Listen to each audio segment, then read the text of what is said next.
কর্মসূচি হবে গত যে কোনো আন্দোলনের চেয়ে, আমাদের যে কোনো কর্মসূচির চেয়ে আরো শক্তিশালী কর্মসূচি। ছাত্র সমাজ ঘরে ফিরে নাই, ছাত্র সমাজ এখন রাজপথে আছে এবং দাবি আদায় করে সকলের ন্যায় বিচার নিশ্চিত করে তারা ঘরে ফিরবে। আপনারা হয়তো ইতিমধ্যে জেনে গেছেন যে বাংলাদেশের কেন্দ্রীয় সমন্বয় কয়েকজনকে জিম্মি করে যে স্টেটমেন্ট নেওয়া হয়েছে সেটা বাংলাদেশের সাধারণ শিক্ষার্থীরা, বাংলাদেশের ছাত্র সমাজ প্রত্যাখ্যান করেছে। বৈষম্যবিরোধী ছাত্র আন্দোলনের প্রত্যেকটা সমন্বয় এক একটা মিসাইল, এক একটা বারুদ, এক একটা বজ্রকণ্ঠের মতো অভিযোগ। তারা কখনো অন্যায়ের কাছে মাথা নত করে না। আপনারা তো হাসনাত আব্দুল্লাহকে চেনেন। হাসনাত আব্দুল্লাহ সেই হাসনাত আব্দুল্লাহ যে ঢাকা বিশ্ববিদ্যালয়ের রেজিস্ট্রার বিল্ডিং এ যখন হলো গিয়ে সমস্যা হয়, সেই সমস্যা একা হাতে সমাধান করার জন্য অনশনে বসেছিল। আমি এবং আমার বন্ধু হাসিব আল ইসলাম সারা রাত সেখানে দাঁড়িয়েছিলাম। আমরা দেখেছিলাম, আমরা বারবার করে বলছিলাম যে ভাই একটু পানি খান। তার কিডনিতে সমস্যা ছিল, তার আরো অনেক জায়গায় সমস্যা ছিল। কিছুদিন আগে তার অপারেশন হয়েছিল। আমরা বলছিলাম ভাই একবার পানি খান, কেউ দেখবেন না। সে বলেছিল এইটা আমাদের রক্ত। আমি তো অনশন করছি, হাজারো শিক্ষার্থী আমার দিকে তাকিয়েছে, তাদের সাথে বেইমানি করা হবে। এদের কারো রক্তে বেইমানি নাই। বৈষম্যবিরোধী ছাত্র আন্দোলন ইউনাইটেড আছে, বৈষম্যবিরোধী ছাত্র আন্দোলন সবসময় একত্রিত আছে। আপনারা এই গুজবে কান দিবেন না, আপনারা বিভ্রান্ত হবেন না। যারা বাইরে আছে বৈষম্যবিরোধী ছাত্র আন্দোলনের প্রত্যেকটা স্টুডেন্ট সারা বাংলাদেশে, তারা নিজেরা সমন্বয় করার যোগ্যতা রাখে, প্রত্যেকে এক একজন সমন্বয়। সুতরাং আপনি কজনকে মারবেন, কজনকে জেলে ভরবেন, কজনকে ভাতের হোটেলে গিয়ে খাওয়াবেন, আসেন আমরা বলতে চাই হারুন সাহেব আপনি বিশাল বড় একটা টেবিল বানান। আমরা বাংলাদেশের 18 কোটি মানুষ, প্রত্যেকেই এক একটা নাহিদ ইসলাম, প্রত্যেকেই এক একটা আসিফ মাহমুদ, প্রত্যেকটা আমার প্রত্যেকটা বনি এক একটা নুসরাত তাবাসসুম। আপনারা আমাদের এই 18 কোটি মানুষকে ভাতের টেবিলে দাওয়াত দেন, আমরা সবাই একসাথে ভাতের টেবিলে একসাথে খেতে চাই।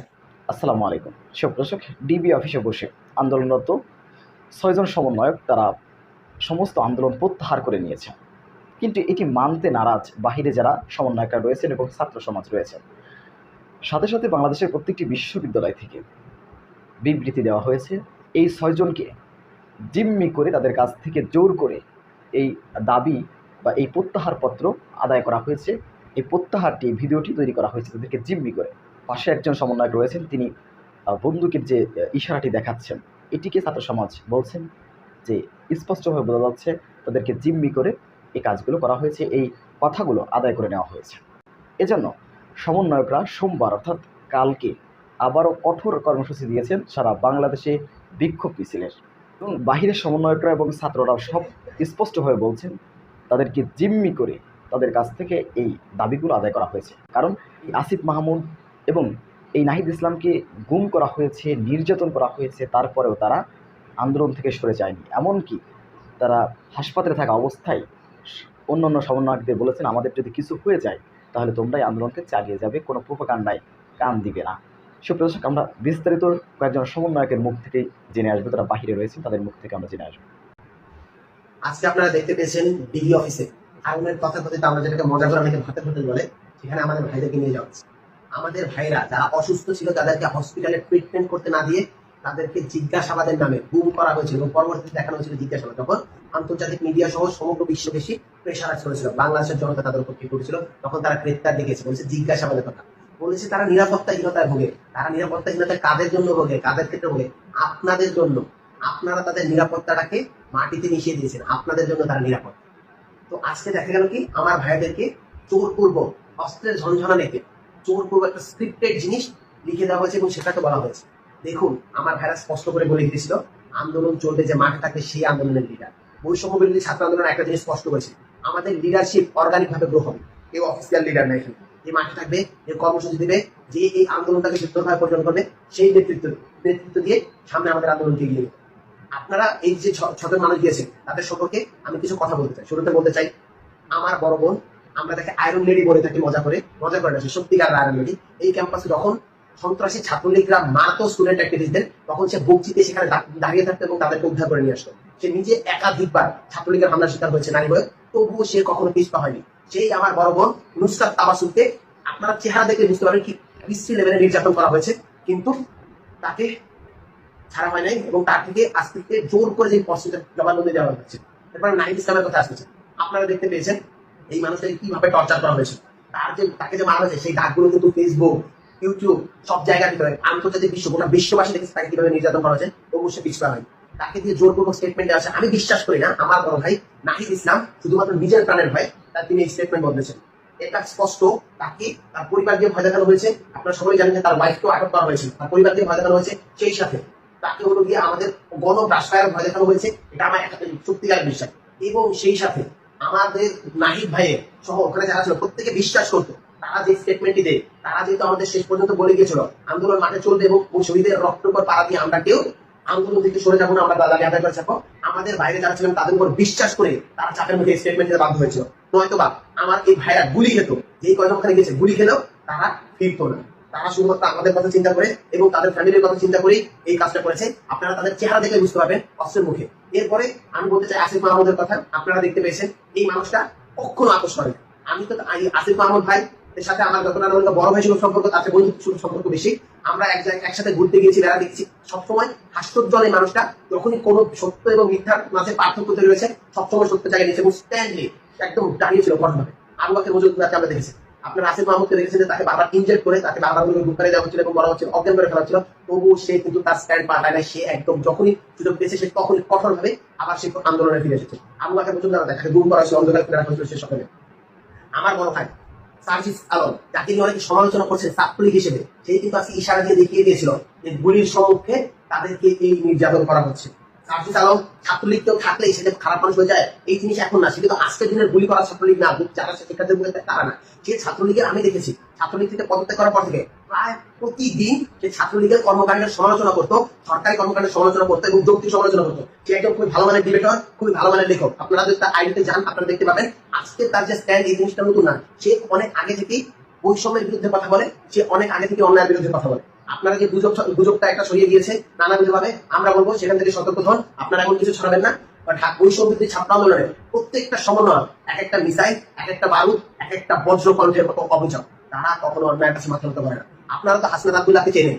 হাসনাত আব্দুল্লাহ সেই হাসনাত আব্দুল্লাহ যে ঢাকা বিশ্ববিদ্যালয়ের রেজিস্ট্রার বিল্ডিং এ যখন হলো গিয়ে সমস্যা হয়, সেই সমস্যা একা হাতে সমাধান করার জন্য অনশনে বসেছিল। আমি এবং আমার বন্ধু হাসিফ আল ইসলাম সারা রাত সেখানে দাঁড়িয়েছিলাম। আমরা দেখেছিলাম, আমরা বারবার করে বলছিলাম যে ভাই একটু পানি খান। তার কিডনিতে সমস্যা ছিল, তার আরো অনেক জায়গায় সমস্যা ছিল। কিছুদিন আগে তার অপারেশন হয়েছিল। আমরা বলছিলাম ভাই একবার পানি খান, কেউ দেখবেন না। সে বলেছিল এইটা আমাদের রক্ত, আমি যে অনশন করছি হাজারো শিক্ষার্থী আমার দিকে তাকিয়েছে, তাদের সাথে বেইমানি করা হবে। এদের কারো রক্তে বেইমানি নাই। আপনারা কারো কথা বিভ্রান্ত হবে না।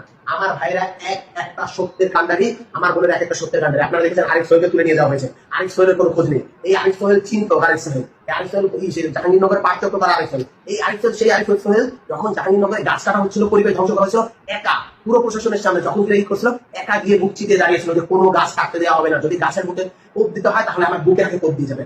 এই আরিফ সোহেলকে খুঁজে পাওয়া যাচ্ছে না। আরিফ সোহেল কোথায়? আরিফ সোহেল বেঁচে আছে কিনা মরে গেছে? আরিফ সোহেলের বাবা কান্নাকাটি করতেছে। আরিফ সোহেলকে ফিরিয়ে দিতে হবে। আরিফ সোহেলের জন্য জাহাঙ্গীরনগর সব পুরো বাংলাদেশ কান্না করতেছে। আরিফ সোহেলের খোঁজ নেই। আমরা আরিফ সোহেলকে দেখতে চাই।